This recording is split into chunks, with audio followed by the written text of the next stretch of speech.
Trouble with revolutions. The promise and disappointment of the Chinese Revolution, 1911. A Chinese history lesson for kids in an hour of quarantine.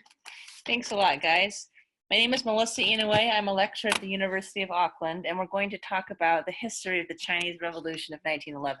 So here we have a picture of a street in China.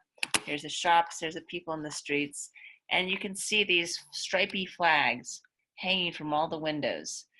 This is a flag that we're not used to seeing. Usually we see the Chinese flag. What color is it? Red with like stars. Red, like the Russian one. Well, this is a very different looking flag, and the question is, how come we don't see this flag? And that's what we're going to be talking about today. First of all, let's get oriented to China. China's a chicken with a head. It's got two eggs, the island of Taiwan and the island of Hainan. Here's the back of the chicken. This area in the south is the breast of the chicken.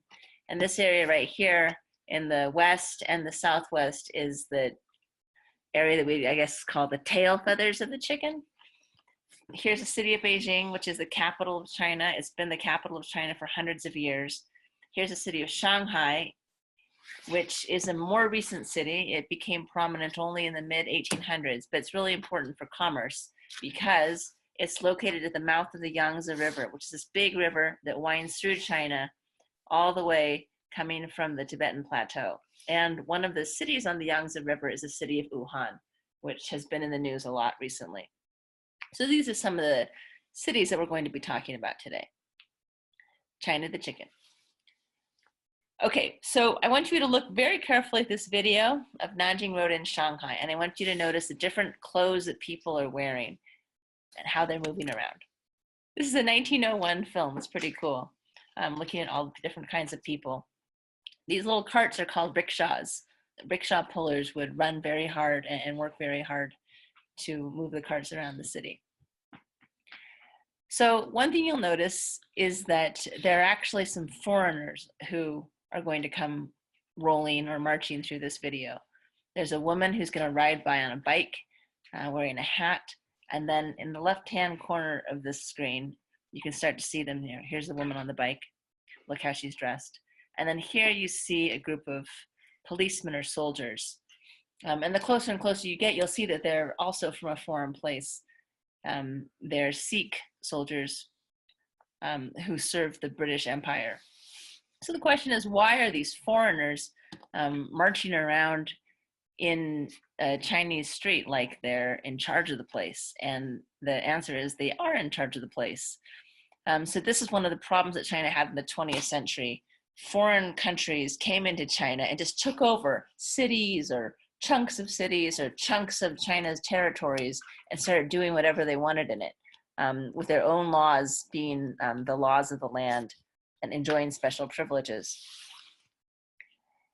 So this was one of China's big problems, the problem of national sovereignty, or the problem really of not having national sovereignty, which means a nation being able to control its territory. And foreign governments and corporations were doing whatever they wanted and taking control of big chunks of the country without the Qing government's permission. Another big problem was money. They didn't have a lot of it. The government was deeply in debt. A third to a half of the central government's revenue went to pay off debts to foreign powers. And another problem was popular discontent. The Qing Empire was an authoritarian government. People who weren't members of the Qing imperial family wanted more of a say in how things were done and how the country was run. So here we have the great Qing Empire. If you look at this, you can see this is the imperial city complex in Beijing, a place where everyone went when they were ruling China, where they could run around and enjoy the fresh air in these nice parks and hold court in these big halls. And then back here in these kind of numerous small palaces are the places where the royal family lived. So the problem with the Qing government for a lot of Chinese was that the Qing rulers were foreigners. They had invaded China in 1644 and taken over. They were from an ethnic group called the Manchus. So here we have the Empress Dowager Cixi, one of the important rulers of China at the turn of the century. Members of this royal family were not the same ethnicity as the vast majority of Chinese who were Han Chinese, the largest ethnic group in China, and indeed the largest ethnic group in the world. So some people in China thought that she was kind of like the evil emperor. They saw the emperors and empresses kind of like the Sith lords, because they were in charge of the empire, full stop. Their job was to command, the people's job was to obey. So I asked Dr. Stephen Noakes, a political scientist and my colleague at the University of Auckland, if it was okay to call the Qing imperial government authoritarian. And this is what he said. I think it's perfectly fair to include pre-1911 imperial China under the banner of authoritarian. The usual reason that I would give is this. Authoritarianism implies a political situation where people are not able to voluntarily cause a change in the head of state. Okay, so the people of China had no official way to remove the head of state from power, no legal mechanism. And as a matter of fact, if you plotted against the emperor, trying to remove the emperor or the empress dowager from power, this was a crime punishable by slow slicing. That meant that they tied you up to a post. The executioner took a knife and basically carved you like a turkey, slicing pieces of flesh off of your legs and your arms. And this form of punishment was used until 1905. So you can see why many Chinese felt like they were the rebel alliance fighting against the evil emperor. So one of the early rebels was a young man named Zhou Rong who lived in Shanghai. Zhou Rong published a pamphlet called The Revolutionary Army, and he said that China needed a revolution. Revolution eliminates what is corrupt and holds on to what is good. Revolution is to advance from savagery to civilization. Revolution is to eradicate slavery and become the master. Sounds pretty awesome. And actually, Zhou Rong had studied a lot of revolutions in history, and he thought the revolutions were pretty awesome. He said, I have heard the English Revolution of 1688, the American Revolution of 1775, and the French Revolution of 1870 were all revolutions designed to eliminate what was corrupt and hold on to what was good. The individual was sacrificed to save the world. The nobility was sacrificed to benefit the common people and to allow everyone to enjoy the happiness of equality and freedom. So benefiting the common people and allowing everyone to enjoy the happiness of equality and freedom sounds great, but who are, except for the nobility, but who are the common people and who is everyone? Zhou Rong didn't actually mean that everyone should be happy. He wanted some people to be quite sad. He hated all the Manchus, the ethnic group that included the Qing rulers, who were the historical conquerors of China, who had come from the northeast, the head of the chicken. So within the Qing Empire at this time, there were also Mongols, there were Muslims, Turkic peoples from the west, there were Tibetans, and of course, members of the majority ethnicity, the Han. This is Xi Jinping, the president of China, who is ethnically Han. And most people in China are Han Chinese. When you think about a Chinese person, you usually think about a Han Chinese person. But there are many different smaller ethnicities in China. So Zhou Rong was a Han. He was a Han nationalist. So if we look at the Revolutionary Army, we can see some of his points, and some of them sound quite awesome. Just make a thumbs up if you think they're awesome, make a thumbs down if you think they're bad. Everyone in the country, male or female, will be a citizen. Everyone will have an obligation to pay national taxes. All citizens of the nation, male or female, will be equal, and there will be no distinction between high and low, noble and base. Everyone will have inalienable natural rights. Life, liberty, and the pursuit of happiness are all heaven-bestowed rights. So this sounds pretty awesome, right? Very happy. Now, some other points of the Revolutionary Army, however, don't sound as good. What do you think is going on here? China belongs to the Chinese. Our countrymen should all recognize that this is the China of the Han race. All responsibility to obey the Manchus is abolished. Let us overthrow the barbaric government established by the Manchu people in Beijing. Drive out Manchus who live in China or kill them in order to take revenge. Okay, so I see some thumbs down. This is a bit sad. It's racist, thank you. Racist and rather violent. So Other revolutionaries worked hard to overthrow the Qing imperial rulers, like Dr. Sun Yat-sen. So he was a doctor. He was born in China, in Guangdong province, but he actually grew up in Hawaii. He was educated as a Western medical doctor in Hong Kong. So he kind of had connections all over the world. And he traveled all over the world, the places in the Chinese diaspora. The diaspora means Chinese people living outside of China, to kind of raise money and to get support for a revolution against China. And obviously, outside of China is a great place to plan a revolution because you're not directly under the authority of the Chinese government and you don't have to worry about being caught and slow sliced. Ouch. Now, here we have another picture of a revolutionary named Qiu Jin. And you see in this picture, she's holding a long dagger, which is a fairly unusual pose for a Chinese woman at that time. In China at this time, women didn't have a lot of power compared to today. And from a young age, her feet were bound in tight cloth wrappings. So from about the age of 5, they would take your feet and they would wrap them super tight so that your toes were kind of curled under, and then they would stay wrapped like that for years and years and years. And you'd have to change the wrappings. But the point is it would keep your feet from becoming large, from growing very large, and kind of cause them to have this very tight, small shape. So this was painful, and it also kept you from running around as well as you would be able to if you had unbound feet. She also had to be in an arranged marriage. Her parents picked someone for her to marry, and she was very unhappy. Now, at a certain point, Qiu Jin unbound her feet, left her unhappy marriage, also leaving her children behind. She went to Japan and she became a revolutionary. She got an education. She engaged in numerous activities of the Revolutionary Alliance, and she was eventually caught in one of these plots and beheaded by Qing authorities in July 1907. But a really interesting, unusual person for her time. So Wuhan is the place where the Chinese Revolution began. And we now know that it's a place where lots of things start. But Wuhan has been a place where people in China have lived for over 3,500 years. Wuhan is actually 3 cities, the city of Wuchang and the 2 cities of Hankou and Hanyang. So the Wu comes from Wuchang, the Han comes from Hankou and Hanyang.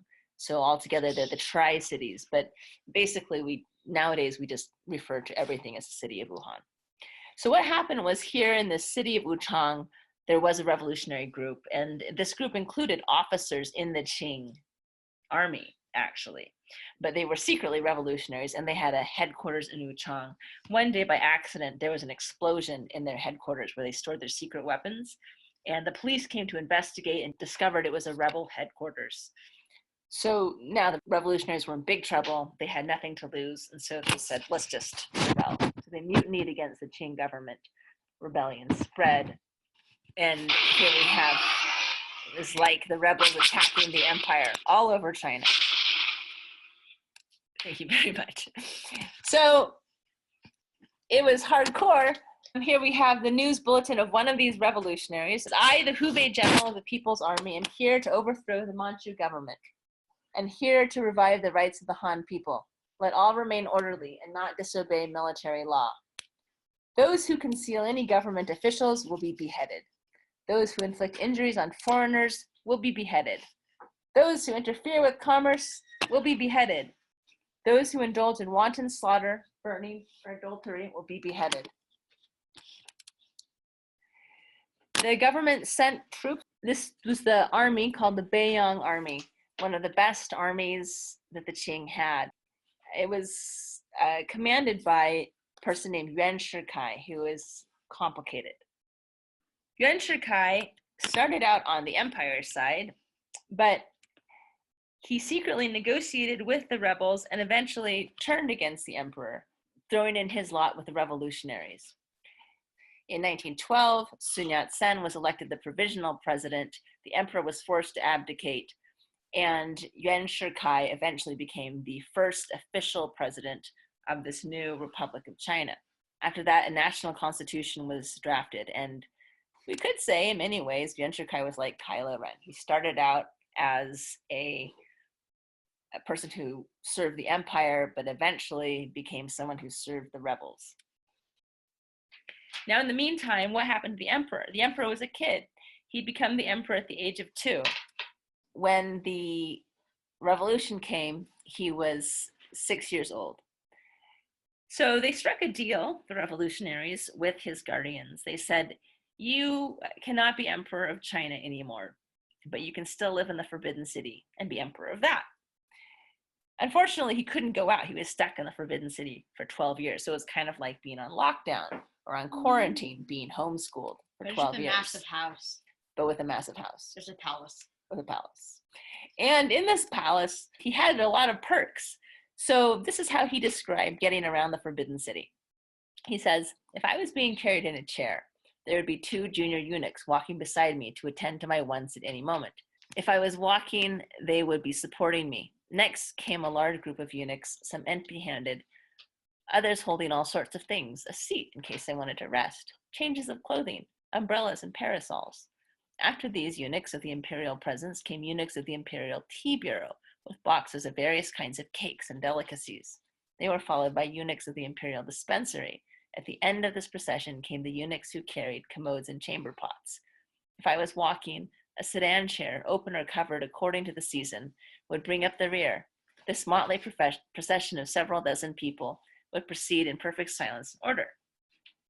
So think a little bit how that would be, to walk from room to room in your house with crowds of servants carrying your toilet everywhere you went. Anytime you wanted to go, you would just have them bring your toilet over. Here we have the flag of the new republic. It had 5 colors to represent the major ethnicities of China. Red for the Han, yellow for the Manchu, blue for the Mongol, white for the Turkic Muslims, black for the Tibetan.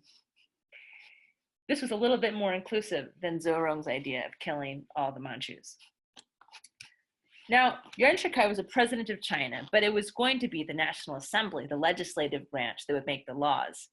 And in early 1913, the results of the first elections was announced. The Nationalist Party had won the most seats. The leader of the party, Song Jiaoren, was assassinated mysteriously. And this looked a little suspicious because everybody knew that Yuan Shikai was not happy about the National Assembly exercising a check on his power. In 1913, the nationalists rebelled against Yuan Shikai's government. Governors of the southern provinces actually seceded, so it was a second revolution that was quickly smashed by Yuan Shikai's troops. And in 1913's fall, Yuan Shikai forced the National Assembly to elect him president for a 5-year term. It went from bad to worse. So Yuan Shikai apparently believed that this democratic experiment was just rubbish, and China needed a strong leader. So he declared himself the emperor. But at this point, the people of China had had enough of emperors. Province after province seceded. They said, we're out. And Yuan died a few months later, a sad and angry man. The central government in Beijing continued to run, but it didn't have that much power. It was very weak. And the people who had the real power in China became warlords, who are people with their own armies, who can control large chunks of territory and with their own systems of government, their own taxation policies, their own armies. Now, some leading thinkers, like this professor Chen Duxiu, a literature professor at Peking University, started to think that maybe democracy wasn't so awesome, or at least this form of democracy wasn't awesome. He said maybe the problem was the revolution wasn't revolutionary enough. It hadn't changed enough. Maybe they needed even more radical change, including changes in literature and changes in language, how they wrote things, the kinds of characters that they used. And he started a literary journal to help spread new ideas and new stories. Now this, if you look at the date for the founding of New Youth, it's 1916, and around the same time, the world was in the middle of World War I. China helped out the Allied countries like Britain and France. They sent workers to Europe to dig trenches and to bury bodies and to do kind of laboring jobs. They hoped that this would earn China some respect on the international stage, and that the foreign countries would return control of Chinese territory after the war, when the Allies won. China would be among the victors. They'd say, yay, we all won. China, you're okay. And unfortunately, at the Paris Peace Conference, that concluded with the Treaty of Versailles, this didn't happen. Foreign powers retained their special privileges and influence in China, and ordinary Chinese people, led by the students, got really mad. They took to the streets to demonstrate against the government. This was before the gate of Tiananmen in the Forbidden City, and here they are waving the 5-color flag. You can see it right here. So people like Chen Duxiu, the Peking University professor, in this kind of atmosphere of cultural revolution, of literary revolution, of general discontent and anger against the established government. And they founded the Chinese Communist Party in Shanghai in 1921. In 1949, the Chinese Communist Party defeated the government run by the Nationalist Party. It was another revolution. The communists called it liberation. Once again, it was a revolution that was a violent solution to a set of problems that were quite similar to the older set of problems that had prompted the first revolution. So here are some of the problems. First of all, there was inequality, this huge gap between rich and poor. You had people who were making tons of money, then you had other people who were starving. There was still the national sovereignty problem. So even though during the Second World War, foreigners gave up their special privileges in China, there were still many companies that had interests in China that were really, really influential. And this was a problem. Another problem was the legitimacy of the government itself. The nationalist government was corrupt and it was very authoritarian. So the new revolutionaries told a new story about the good guys and the bad guys. The good guys were the members of the proletariat, the farmers, the urban workers, the petty clerks, the shop workers, and so on. And then there was the bourgeoisie, the bad guys, the well-to-do farmers, the landlords, the capitalists, and the business owners. But these categories could be kind of problematic because there were such high stakes involved in categorizing someone. So for example, where did teachers and professors fit? Teachers were well-educated, professors were well-educated, which made them quite different from most of the members of the proletariat. But they didn't make a lot of money, and they weren't in businesses that made lots of profit. So where do they fit? Or what about small business owners? There were people who did own businesses, but maybe it was like a small printing business or a fabric business, and maybe they'd only have a couple of employees. So were they capitalists? Should they be persecuted or imprisoned or even executed? So this is the problem, that these categories labeled people and treated them as groups instead of individuals. And sometimes this is inevitable in government, but in a revolutionary situation where there's urgency and danger, you get people who don't fit into the usual categories, and you kind of don't know what to do with them. Whoa, that baby is really scary. But the long-term effects of the revolution of 1911. It definitely eliminated the Qing Empire, and with it, over 2,000 years of imperial rule in China. But it didn't kick foreigners out of China as it had hoped to eventually achieve. And it didn't eliminate authoritarianism in Chinese national government, which is another goal. It sparked further revolutions, political revolutions, literary revolutions, cultural revolutions. So the trouble with revolutions is that they turn the world around. That's what it means to re-evolve. But then at a certain point, you have to get the world to stop spinning. They're a violent, fairly one-sided approach to problem solving. The violence involved in revolution is difficult to manage successfully. Turning things upside down and killing a bunch of people is easier than building a functioning society and helping people reach their full potential. And using violent means of obtaining power often leads to violent means of maintaining power. So if you have to make someone do something, they're not likely to eventually want to do it. You have to keep on making them do it by holding a gun to their head. And this is inefficient and also stressful for lots of people. Labeling people as categories or classes instead of individuals can lead to big mistakes. Revolutions are periods where complexity and nuance goes out the window. In situations of danger and urgency, it becomes easier to split the world into two kinds of people, the good guys and the bad guys, but we all know that things aren't this simple. Now, one of the ways we see people labeling and making mistakes today is when they call COVID-19, the reason we're all sitting at home learning about Chinese history, the Chinese virus. this is a bit weird. Why did they call it this? Of course, we know where the virus started because, duh, we know history. But we don't call other global diseases the Democratic Republic of the Congo AIDS, or the Mexican H1N1, or the Middle Eastern measles. And there are so many other diseases that started in all sorts of different places. So there's two major reasons, I think, why people call the virus the Chinese virus, why it's so exciting for them to say this. The first is straight up racism and xenophobia. Do you know what xenophobia means? No. Being scared of Xenas. It means fear of foreign peoples. And the basic root of these things is fear. And if you look at human history, you see that racism and xenophobia flare up whenever there's a major pandemic or a crisis or a war. When people are feeling scared and anxious, they want someone to blame who's really different from them. They're scared of people who are really different from them. Now, the second reason people may call COVID-19 the Chinese virus is that they, like the Chinese rebels in the revolution of 1911, don't like authoritarianism. They also don't like the Chinese Communist Party because the party covered up information about the virus in its early stages, which allowed it to spread further.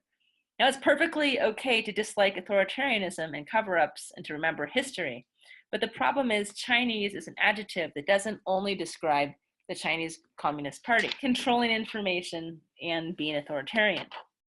The word Chinese describes millions of people in China who had nothing to do with the virus emerging. And indeed, lots of people who were really angry with the authoritarian government of the party during the early pandemic. Chinese also describes millions of people all over the world like me, who have Chinese ancestors. It describes a language, it describes a culture, and so on. So if you associate the virus with the word Chinese, this big, broad label, Chinese, that it involves so many different things, it invites racist and xenophobic behavior, and even violence. So for Pete's sake, call it by names that don't encourage fearful people to beat up other people who look different from them for no reason.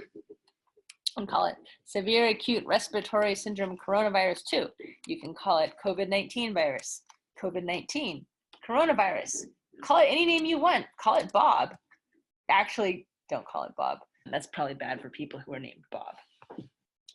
So if we look at a world map of COVID-19, which needs revision after only a day or so, it's pretty clear. Wherever it started, at this point, COVID-19 is everyone's virus. It's a problem we all have to deal with. Pointing fingers will not improve our situation. Germs don't care about history, but learning Chinese history is always good. So here's some questions that I want you to just think about to check your comprehension. What makes a government authoritarian? What was China's problem with foreigners in the first half of the 20th century? How is Ren Shikai like Kylo Ren? And maybe what are other ways to solve problems in government besides revolution? It's this tool that's definitely worked in the past, but it doesn't always work out. So I hope you know more about the Chinese Revolution of 1911, and we are done. Oh dear. Okay, thank you. Thank you very much. That's enough.